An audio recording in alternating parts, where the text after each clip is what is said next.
Hi అండి, అందరికీ welcome back to విరాసిమ యూట్యూబ్ ఛానల్. ఎలా ఉన్నారండి అందరూ? మేమైతే చాలా బాగున్నాం. మా వీధిలో వినాయకుని నిమజ్జనం ఊరేగింపు చాలా సందడిగా చాలా బాగా జరిగిందండి. ఆ వీధిలో ఉన్న వాళ్ళందరం చాలా హ్యాపీగా ఎంజాయ్ చేశాము.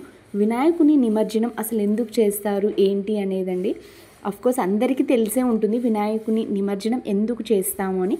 తెలియని వాళ్ళు ఎవరైనా ఉంటే వారి కోసం చిన్నగా షార్ట్కట్లో చెప్తాను, వినండి. గణేష్ నిమజ్జనం ఇది వినాయకుణ్ణి తన నివాసానికి తిరిగి వెళుతున్నాడని సూచిస్తుంది.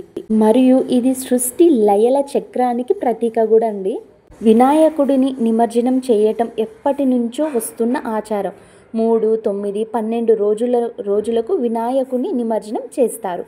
వినాయకుడు చవితి అనంతరం సకల పూజలు అందుకున్న వినాయకుడు కొన్ని రోజుల తర్వాత నిమజ్జనం చేయటం అనేది ఆనవాయితీగా వస్తూనే ఉంది. అయితే వినాయకుడిని ఎందుకు నిమజ్జనం చేయాలి ప్రశ్న చాలా మందిలో ఉంటుంది కదా. మట్టితో వినాయకుడిని చేస్తాం. ఆ విగ్రహానికి మంత్రపూర్వకంగా ప్రాణప్రతిష్ఠ కూడా చేస్తాం. అంతవరకు బాగానే ఉంది.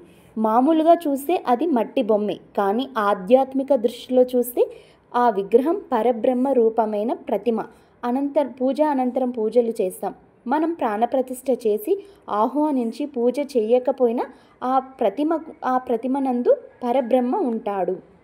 అలాంటి ప్రతిమను మంత్రపూర్వకంగా పూజించిన తర్వాత ఆ విగ్రహాన్ని అలా వదిలేస్తే దోషమవుతుంది. బొమ్మను పూజించాం, పూజ నైవేద్యాలతో పోషించాం. మరి లయం చేయాలా వద్దా? లయం చేయటం అంటే ఆత్మను విశ్వాత్మతో ఐక్యం చేయటమే, బ్రహ్మాండంలో లీనం చేయటమని. అంటే ఎక్కడి నుంచి వచ్చిందో అక్కడికి పంపటం. ఇదే సృష్టి, ఇదే లయల చక్ర భ్రమణం, ఇదే పరబ్రహ్మ తత్వం. అయితే ఈ వినాయక విగ్రహము సముద్ర జలములందు కానీ నదుల చెరువుల్లో కానీ నిమజ్జనం చేస్తాం. ఆ నీటిలో చేరిన విగ్రహం కరిగి ఆ జల ప్రవాహంతో ప్రయాణించి పరబ్రహ్మ రూపంలో మట్టిలో ఐక్యమైపోతుంది. అందుకే పూజానంతరం వినాయకుని నిమజ్జనం చేస్తాం. ఏదోండి నాకు తెలిసినంత చిన్న షార్ట్కట్లో చెప్పాను. ఏమైనా ఉంటే ఏమీ అనుకోకండి. ఇదిగోండి మా వీధిలో నిమజ్జనం రోజు అందరం ఆడుకుంటూ పాడుకుంటూ ఇలా సందడిగా చాలా బాగా ఎంజాయ్ చేసామండి మేము. మా వినాయకుని దగ్గర ఇదిగోండి ఈ విధంగా అల్లరి గోలగా ఉన్నది. పూజ అంతా అయిపోయిన తర్వాత స్వామివారు లడ్డు వేలం పాఠం జరిగిందండి. ఇదిగో అక్కడ కనిపిస్తున్నారు కదా, వాళ్ళే ఆ సార్ వాళ్ళే, ఆ ఫ్యామిలీ వాళ్ళే లడ్డూను కొనుక్కున్నారు సార్ వాళ్ళు. ఈ మా చిన్న లడ్డు ఎంత పోయిందంటే 7,000 చిల్లరండి. నాకు కూడా అంత ఐడియా లేదు.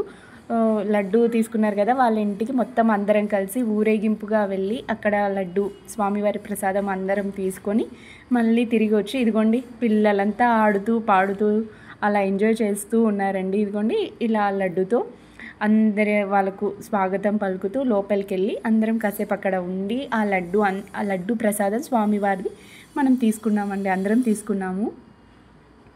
పిల్లలు మాత్రం చాలా గోల సందడిగా బాగా ఎంజాయ్ చేశారండి పిల్లలు మాత్రం.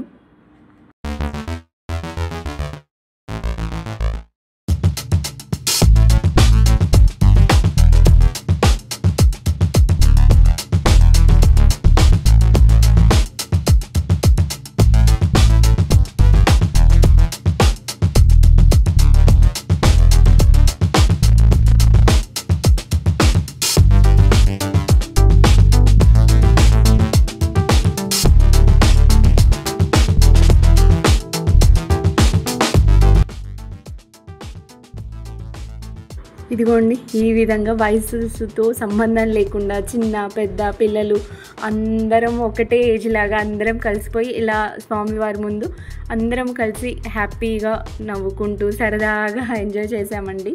వినాయకుని నిమజ్జనం రోజు చాలా బాగా గడిచిందండి మాకు కూడా. మేమైతే ఫస్ట్ టైం అండి, అంటే లాస్ట్ ఇయర్ కూడా ఇలానే సెలబ్రేట్ చేసుకున్నాము, కానీ కొంచెం ఇయర్ ఇంకొంచెం ఎక్కువగానే సెలబ్రేట్ చేసుకున్నాము.